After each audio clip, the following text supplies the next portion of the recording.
న్యాయము తీర్చమని అడుగుచూ వచ్చును గాని అతడు కొంతకాలము ఒప్పుకపోయాను. తరువాత అతడు, నేను దేవునికి భయపడకయు మనుషులను లక్ష్య పెట్టకయు ఉండినను ఈ విధవరాలు నన్ను తొందర పెట్టుచున్నది గనుక ఆమె మాటి మాటికి వచ్చి గోజాడుకుంటున్నట్టు ఆమెకి న్యాయము తీరుతుందని తనలో తాను అనుకుని. చాలండి. కనుక ఇక్కడ ఏమన్నంటే ఈ ఉపమానం ఏం చెప్పినంటే ఆ పట్టణంలో ఒక అన్యాయాధిపతి ఉన్నాడంట.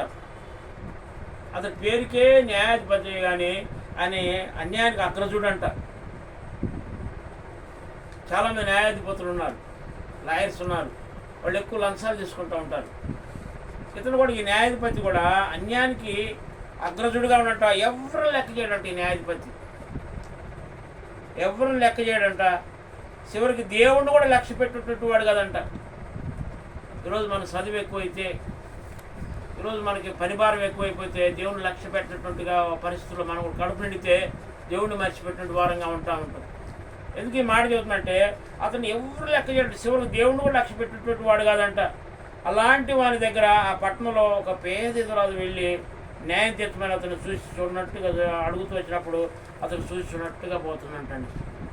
ప్రతిరోజు ఆయన ఇంటి మీదకి పోతుందంట.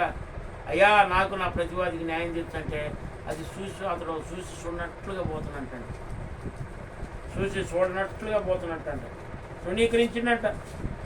తన వేద్యాన్ని అసలు లక్ష్య పెట్టలేదంటే పోమా ఏందమ్మా ఎదవరాలంటే ఎంత హీనంగా చూస్తారండి. ఆమె ప్రతిరోజు ఇంటికి పోతుంటే వేద్యాన్ని లక్ష్య పెట్టలేదంట. ఆమె తరచుగా అతని దగ్గరికి వెళ్ళి న్యాయం తీర్చండి అని అడుగుతూ వచ్చిందంటండి. తరచుగా ఎక్కువ రోజులు ఇసుకలా మనమైతే ఇసిగిపోతాం కదా, ఏం పని లేదని అంటాం కదా. అనేది విసుకక నాకు న్యాయం తీర్చండి అని అడుగుతూ వచ్చిందంట. అలా జరుగుతుండగా న్యాయాధిపతి హృదయం కరిగిందంట. ఈమె ప్రతిసారి కనిపిస్తుంది ఆమెకు న్యాయం తీర్చాలని చెప్పేసి ఆమెకు న్యాయం తీర్చినట్టండి.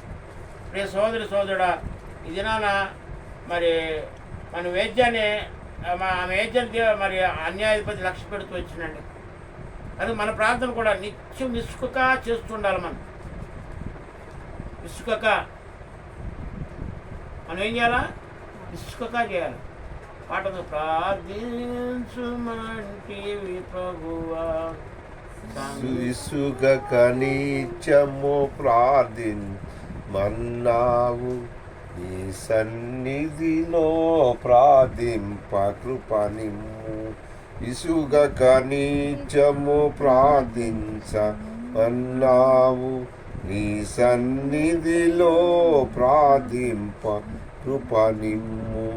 కనుక ప్రార్థన కూడా నిత్యం విసుకగా చేస్తుంటే లోకంలో ఉన్నటువంటి ఆ న్యాయాధిపతి లక్ష్య పెట్టినట్లుగా మన ప్రభు పరలోకమందు ఉన్నటువంటి ఆయన ఆ న్యాయాధిపతి మన న్యాయం తప్పక తీర్చునండి. ఒక అన్యాయస్తుడే న్యాయం తీర్చునండి. కనుక మరి ఆ పరలోకమందు ఉన్నటువంటి నీతిమంతుడు ఆయన ప్రతి వేద్యాన్ని మన పక్షాన ఆడేటువంటి వాడిని ఏ కష్టాల్లో ఉన్నదా, ఈరోజు మన కుటుంబం ఏ వ్యాధుల్లో ఉన్నదే, ఏ బాధల్లో ఉన్నదే, మరి ఏ నష్టాల్లో ఉన్నదే వెళుతుందో ఒక్కొక్కసారి మనం ఆలోచన చేస్తాం. మన ఇంటి తలుపు ఆయన తడుతుండు. ఆ న్యాయము ఆ ప్రభువు నీకే నీ ఇంటి తలుపు తట్టి నీకు న్యాయం తీరుస్తానంటాడు. నువ్వు చేయాల్సింది ఏంటంటే విసుకక ప్రార్థించాలి. మొట్టమొదటి ఏం చేయాలి? నువ్వు వేడుకోవాలా. కోత విస్తారంగా ఉంది, పనివారు లేరు, వేడుకోవాలా. ప్రార్థన యోధురాలుగా ఉండాలా. ఇంకే ఉండాలా? మరి విసుక అది ఫస్ట్ పాయింట్లో ఏముంది? కన్నీరు గారుస్తూ ప్రార్థన చేయాలి. ప్రార్థన యోధురాలుగా ఉండాలా. కాపర్లు కావాలి మనకి, యోధులు కావాలి మనకి. కానీ మన ఇల్లు బలంగా ఉండాలంటే మనం ఏం చేయాలంటే వేడుకోవాలి. ఉండదు విసుకక ప్రార్థన చేయాలి. విసుకక ప్రార్థన. మూడో విషయాన్ని మనం జ్ఞాపకం చేసుకుంటే 1 Thessalonians 5:10 అంటాడు. ఏమంటుందంటే ఎడతెగక ప్రార్థన చేయాలి. ఎడతెగక ప్రార్థన చేయాలి. ఆయన హెచ్చరిక జారీ చేస్తున్న ఏంటంటే ఎడతెగక ప్రార్థన. మనం ప్రార్థన చేయ బొద్దులమై ఉన్నాము.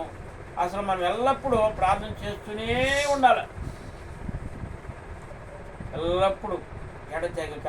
మనకి అపోస్తుల బోధ, అపోస్తుల గారు 2:42 అపోస్తుల బోధ, సహవాసము, రొట్టి ఇసుక, ప్రార్థన చేయటి ఎడ్డం ఉండకూడదు అంటండి. ఎడతెగక ఎడతెగక. ఎందుకు ఈ మాట చెప్తానంటే మరి ఎడతెగక ప్రార్థన చేస్తూనే ఉండాలి. అది మన బాధ్యత అంట. బాధ్యత మాత్రమే కాదు కానీ అది మహాభాగ్యం అంట. ప్రార్థన చేసే భాగ్యం అందరికి వచ్చిందండి. అది మహాభాగ్యం అంట. కొన్ని సంఘాల్లో కొంతమంది కొన్ని ప్రాంతాల్లోకి వెళ్ళిపోయి చూస్తే వాళ్ళు ప్రార్థన చేస్తుంటే అసలుకి ఆకాశం నుండి అగ్ని కురిసినట్టు ఉంటుందండి. వాళ్ళు ప్రార్థన చేస్తుంటే అంత ఉద్యోగంగా చేస్తూ ఉంటారండి. మేము కోదాడ దగ్గర ఒక ఊరు వెళ్ళిపోయి తెక్కలపడని గ్రామంలో పోతే ఒక యవనస్తురాలు ఆ అమ్మాయి సంఘ ప్రార్థన చేస్తుంటే అంత అసలుకి అంత ఇనసొంపుగా ఉందండి. నేర్చుకోవాలమ్మా. ఎడతెగక అది మహాభాగ్యం అంట. మన చేసే ప్రార్థన ఎంత బాధ్యతగా ఉంటుందంటే పరలోకం దేవుడిచ్చి ఈవులు కూడా అంత అమూల్యంగా ఉంటాయి అంటండి. మన పరలోకం నుంచి నువ్వు ఎప్పుడైతే ఎడతెగక ప్రార్థన చేస్తూ ఉంటే ఆ పరలోకం నుంచి ఈవులు కూడా అమూల్యం విలువగా ఉంటాయి అంటండి. ప్రార్థన ద్వారా రాజ్యాలు తలకిందులు చేశారంట. బైబిల్ చేయలేదా? అపోస్తులు పోతుంటే ఏమన్నా ఇగో భూమి తలకిందులు చేసేటువంటి వాళ్ళు వచ్చారని చెప్పేసి అన్నారు. మనకు ఉన్నటువంటి ఆయుధం ఏంటంటే ప్రార్థన ప్రార్థన ప్రార్థన ప్రార్థన. కనుక తలకిందులు చేసేటువంటి వాళ్ళు ఉన్నారు. నియంత్రణని నేల కూర్చున్నాడంటాడు ప్రార్థన ద్వారానే. కాబట్టి ప్రియ సోదరుడా, ప్రపంచంలో జరిగే సంభవాలన్నీ కనుక ఆత్మీయమైన పోరాటం, నిజమైనటువంటి ఆత్మీయ పోరాటం ఏంటంటే ప్రార్థన అండి. ప్రార్థన. కనుక 3 విషయాలు నేర్చుకుని మనం ఏం చేయాలా? ఎడతెగక వేడుకుంటూనే ఉండాలి ఎప్పుడు. రెండోది ఇసుక ప్రార్థన చేస్తూనే ఉండాలి. అన్నా రేపు చేసుకుంటానన్నా, వచ్చే వారం చేసుకుంటానన్నా. వాయిదా లేదు. వాయిదాలకు వస్తువులు కొంటా ఉంటాం కదా. వాయిదా పద్ధతి ప్రభు దగ్గర ఉండొద్దు. ఎడతెగక. మూడోది ఎడతెగక ప్రార్థన చేస్తూనే ఉండాలంటండి. మరి మనం నిత్యము ప్రార్థన చేసే వారంగా ఉండాలంట. మన కుటుంబాలే ప్రార్థన నివాస స్థలాలుగా మారాలంటండి. మన కుటుంబాలు ప్రార్థన నివాస స్థలాలుగా మారాలంటే ఒక కుటుంబాన్ని మనము 4-5 కుటుంబాలు ఉన్నాయి కానీ ఒక కుటుంబాన్ని గురించి మనం చూసుకుంటూ పోవద్దాం. మరి మన కుటుంబాల్లో ఉద్యమం రగలాలంట. పోటీ పడాలి ప్రార్థనలో. గంటల తరబడి ప్రార్థన చేయాలి.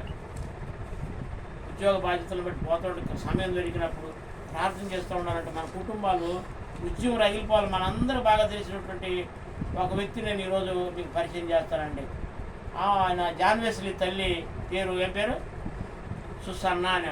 జాన్ వెస్లీ ప్రపంచంలో తెలియనటువంటి వాడు లేరు. తెలుసా? జాన్ వెస్లీని మరి 1947లో పుట్టిన ఆయన. 47-45 మధ్యలో పుట్టినటువంటి వ్యక్తి ఆయన. ఇప్పుడు కాదు, ఎప్పుడో. ఆ జాన్ వెస్లీ తల్లి పేరు సుసన్న.